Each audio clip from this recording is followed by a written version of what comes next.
Brother Abhijit பாலோட இருக்க முடியாது, அவரு இல்லாமலும் வாழ முடியாது அப்படின்னு நடிகை அமலா பால் தெரிவிச்சிருக்காங்க. நடிகை அமலா பால் தான் காதலிச்சு திருமணம் செஞ்ச இயக்குனர் ஏஎல் விஜயை பிரிஞ்சிட்டாங்க. 2 பேரும் முறைப்படி விவாகரத்து கேட்டு நீதிமன்றத்துல மனு தாக்கல் கூட செஞ்சுட்டாங்க.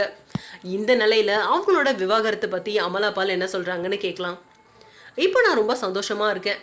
உண்மையான மகிழ்ச்சி அப்படின்றது வெளியில இருந்து வர்றது கிடையாது, அது நமக்குள்ள இருந்து உருவாகணும்.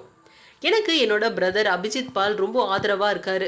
அதே சமயம் அவரை எனக்கு ரொம்பவும் பிடிக்கும். அவர் கூட இருக்க முடியாது, அதே சமயம் அவர் இல்லாமலும் என்னால் வாழ முடியாது அப்படின்னு சொல்லியிருந்தாங்க. அது மட்டும் இல்லாமல் என்னோட எதிர்கால திட்டங்கள் பற்றி நினைக்கும் போது ரொம்ப ஆச்சரியமாக இருக்குது அப்படின்னும், படங்களாக நான் நடிக்க வந்ததுலேருந்து அதுக்கப்புறம் விவாகரத்து, இப்போ இந்த பேட்டி சொல்கிறது கூட ஒரு ஆச்சரியமாக தான் இருக்குது அப்படின்னு பட்டியல் நீண்டுக்கிட்டே போகுது.